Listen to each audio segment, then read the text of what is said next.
one wish. Have you ever actually flirted with Nikki? I wish Nikki Freeman loved me more than anyone. So much.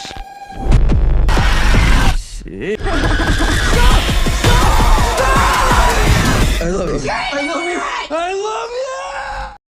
सोचो अगर आपको ऐसी चीज़ मिल जाए जो आपकी सबसे बड़ी ख्वाहिश पूरी कर दे, लेकिन बदले में आपकी ज़िंदगी को जहन्नुम बना दे। आज की कहानी एक ऐसे लड़के की है जो सिर्फ मोहब्बत चाहता था, मगर उसे मिली एक ऑब्सेशन जिसने सब कुछ तबाह कर दिया। आज हम एक्सप्लेन करने वाले हैं हॉरर थ्रिलर मूवी ऑब्सेशन, जिसमें एक सीधा साधा लड़का अपनी क्रश को हासिल करने के लिए एक ऐसी गलती करता है जो उसकी और उसके दोस्तों की ज़िंदगी बर्बाद कर देती है। मूवी की शुरुआत होती है बियर नाम के लड़के से। बियर एक म्यूजिकल स्टोर में काम करता है और बचपन से ही अपनी को वर्कर और बेस्ट फ्रेंड निकी को पसंद करता है, लेकिन वो कभी हिम्मत नहीं कर पाता कि अपने दिल की बात निकी को बता सके। निकी उसे एक दोस्त की तरह ट्रीट करती है और बियर हमेशा फ्रेंड जोन में फंसा रहता है। एक दिन बियर फैसला करता है कि वो निकी के लिए गिफ्ट खरीदेगा। गिफ्ट ढूंढते ढूंढते वो एक अजीब सी अकल्ट शॉप में पहुंच जाता है। यहाँ उसकी नज़र एक मिस्टीरियस चीज़ पर पड़ती है जिसका नाम होता है वन विश विलो। शॉपकीपर से बताता है कि इस चीज़ को तोड़कर जो भी विश मांगी जाए वो पूरी हो जाती है। बियर पहले इस बात को मजाक समझता है, लेकिन अपनी मोहब्बत में अंधा होकर वो विलो खरीद लेता है। उसके बाद वो अपने दोस्तों से मिलने रेस्टोरेंट जाता है। बियर निकी को प्रपोज करने की प्रैक्टिस करता है और यही प्रैक्टिस करते करते वो रेस्टोरेंट से सीधा घर चला जाता है। वो घर जाकर देखता है कि बियर की एक बिल्ली सैंडी, जो कि पालतू बिल्ली होती है, वो उसे बहुत प्यार करता है। वो फ्लोर पर पड़ी होती है बिल्कुल मुर्दा हालत में। वो सैंडी को आवाज़ देता है। जब वो चेक करता है तो देखता है कि सैंडी मर चुकी है। वो बहुत रोता है। वो वॉशरूम में जाकर देखता है तो पता चलता है कि सैंडी ने कुछ जहरीली पिल्स खा ली थी। सैंडी की मौत से बियर बहुत दुखी होता है। बियर के दो दोस्त और हैं, लैन और सारा। लैन बियर को एक पार्टी में इनवाइट करता है जिसमें निकी भी होती है। लैन बियर को कहता है कि अब मौका है, तुम्हें निकी को प्रपोज कर देना चाहिए। वो सब पार्टी खत्म करके घर ही जा रहे होते हैं कि बियर निकी को कहता है कि मैं तुम्हें घर ड्रॉप कर देता हूँ। वो गाड़ी में काफ़ी बातें करते हैं। बियर निकी को बताता है कि वो उसके लिए गिफ्ट लाया है। निकी बियर से उतरते वक्त पूछती है कि क्या तुम मुझे पसंद करते हो। बियर कहता है नहीं। उसमें हिम्मत नहीं होती कि वो इजहार कर सके। जैसे ही निकी घर जाती है, बियर उसी गाड़ी में वो विश विलो तोड़कर विश मांगता है कि निकी उससे इस दुनिया में सबसे ज्यादा प्यार करे। अभी वो अपने घर जाने ही लगता है कि वो देखता है निकी दोबारा अपने घर के बाहर आती है और उसकी गाड़ी की तरफ आ रही होती है। निकी आकर उसे कहती है, क्या मैं तुम्हारे साथ तुम्हारे घर चलूं? मैं अपने घर में बहुत अकेला महसूस करती हूँ। बियर बहुत कोशिश करता है उसे मना करने की, पर निकी जिद करती है और आखिरकार बियर को उसको अपने साथ लाना पड़ता है।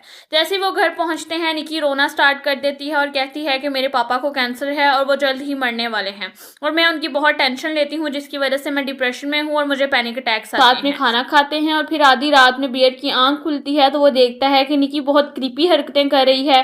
वो उसकी बिल्ली की तरह चल रही होती है। अंधेरे में उसे घूरती है और चिल्लाना शुरू कर देती है कि तुम सो जाओ।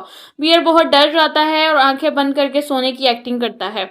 अगले दिन वो रेस्टोरेंट में मिलते हैं और निकी उसे कहती है कि मैं तुम्हें बहुत पसंद करती हूँ, बहुत बहुत बहुत ज़्यादा पसंद करती हूँ। बियर पूछता है, क्या तुम मुझे इस दुनिया में सबसे ज़्यादा प्यार करती हो? तो निकी कहती है कि हाँ, मैं तुम्हें इस दुनिया में सबसे ज़्यादा प्यार करती हूँ। बियर खुश भी होता है और बहुत ज़्यादा हैरान भी।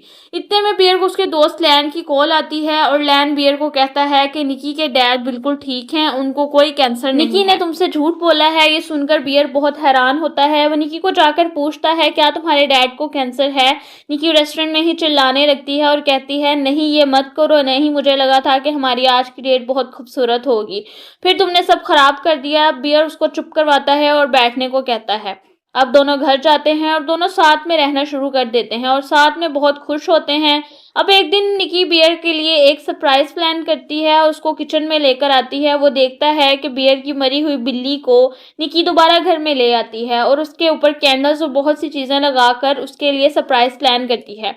बियर हैरान था। वो पूछता है कि तुमने ऐसा क्यों किया? तो निकी जवाब देती है कि तुम सैंडी से बहुत प्यार करते थे, तो मैंने सोचा मैं तुम्हारे लिए सरप्राइज प्लान करूं। बियर को ये हरकतें बहुत अजीब लग रही थी क्योंकि दिन ब दिन निकी बहुत वियर्ड हरकतें कर रही थी। निकी बियर के लिए कुछ लंच पैक करती है तो वो देखता है कि लंच बॉक्स में 2 कार्ड्स हैं जिसके ऊपर लिखा है it's you but not me. यहाँ पर बहुत बड़ा साइन था बियर के लिए कि निकी वो नहीं है जो वो समझ रहा है। जब बियर लंच कर रहा होता है तो वो देखता है कि उस लंच बॉक्स में एक मैसेज होता है कैट से रिलेटेड, क्योंकि वो अपनी कैट से बहुत प्यार करता होता है। तो निकी उसी कैट के मीट का लंच बना के देती है। बियर को जब वो पता चलता है तो उसको एकदम उल्टी आती है और वो पास पड़ी तस्वीर में उल्टी कर देता है। अब बियर को भी पता था कि ये बहुत ज्यादा हो रहा है। निकी की हरकतें दिन ब दिन और अजीब होती जा रही थी। उसे दरवाजे को टेप लगाकर लॉक कर दिया था ताकि बियर बाहर न जा सके। वो उसे इतना ऑब्सेस्ड हो चुकी थी कि वो सारी की सारी रात बैठकर उसे देखती रहती और दिन भी हर मिनट उस पर नजर रखती। इसी बीच निकी अपने आप को भी नुकसान पहुंचाती है। वो अजीब सी हरकतें करती है और कभी भी चिल्लाना शुरू कर देती है। वो इतना चिल्लाती है कि बियर खौफजदा हो जाता है। अब बियर उसी विश विलो वाली शॉप पर जाता है और विश विलो की हेल्पलाइन पर कॉल करता है। वो आदमी से कहता है कि क्या मेरी विश अल्टरनेट हो सकती है, यानी कि क्या मैं इसकी जगह कोई और विश मांग सकता हूं। पर वो आदमी कहता है नहीं, ऐसा नहीं हो सकता। तो आदमी कहता है क्या तुम मुझसे बात करना चाहोगे। बियर कहता है कि वो कहता है कि निकी से, यानी कि निकी की रूह उस आदमी के पास थी और जो निकी बियर के साथ थी उसमें किसी और की सोल थी, यानी निकी को किसी और ने पोजेस्ट कर रखा था। वो कहता है हाँ मैं बात करना चाहता हूँ। तो जब वो सुनता है तो निकी बहुत चिल्ला रही होती है, यानी कि निकी की रूह विश विलो वाले आदमी के पास होती है और जो निकी बियर के साथ होती है वो कोई और होती है, यानी उसको किसी और ने पोजेस्ट कर रखा था। अब ये पक्का हो चुका है कि जो निकी बियर के साथ है वो कोई और है। अब एक पार्टी में जाते हैं जिसमें बियर और उसके और भी दोस्त होते हैं। सारा और लैन भी उसी पार्टी में होते हैं। निकी उस पार्टी में भी चिल्लाती है और अपने सर में एक बोतल मारती है और कहती है ये मैं नहीं हूँ। वो सब घबरा जाते हैं और उसे हॉस्पिटल लेकर जाते हैं। हॉस्पिटल से वापसी पर जब सब नॉर्मल हो जाता है, निकी और बियर सो रहे होते हैं तो बियर के फोन पर एक नोटिफिकेशन आता है जो कि उसकी दोस्त सारा का होता है। सारा उनके घर बाहर आई होती है और निकी के बारे में पूछने के लिए कि क्या वो अब ठीक है, लेकिन निकी के पहले ही सारा पर शक होता है कि वो बियर को पसंद करती है। बियर घर से बाहर निकलकर सारा से मिलने जाता है। वो सारा से भी बात ही कर रहा होता है कि यहाँ पर पूरी मूवी का सबसे डिस्टर्बिंग सीन आता है। निकी दूर से भागती हुई आती है और गाड़ी के विंडो वाले शीशे में अपना सर मारती है। सारा का सर पकड़कर स्टीयरिंग के ऊपर मारती है जब तक वो मर नहीं जाती। अब यहाँ सब कुछ बहुत बढ़ चुका था और बियर बहुत ज्यादा डर गया था। निकी उसको कहती है कि ये सब तुम्हारा कसूर है, तुम सारा से ना मिलने आते तो सारा को मारना ना पड़ता। तुम्हें मेरे साथ मिलकर इसकी बॉडी को ठिकाने लगाना पड़ेगा। अब वो दोनों मिलकर सारा की बॉडी को ठिकाने लगाते हैं। जब बियर घर जाता है तो वो देखता है कि सारा की बॉडी पर जो टैटूज थे वो अब निकी की बॉडी पर हैं, क्योंकि निकी हर उस चीज से ऑब्सेस्ड है जिससे बियर पसंद करता है। पहले वो बिल्ली और अब सारा। वो अपने बाल काटकर सारा के बाल अपने सर पर रख लेती है। ये सब बहुत भयानक था और अब बियर इस सब को खत्म करना चाहता था। अब निकी जो कि पूरी पागल हो चुकी थी वो लैन के सर पर गोली मार देती है और बियर को कहती है कि तुम चीखो और बताओ कि तुम मुझसे कितना प्यार करते हो। बियर डर के मारे चीखता है।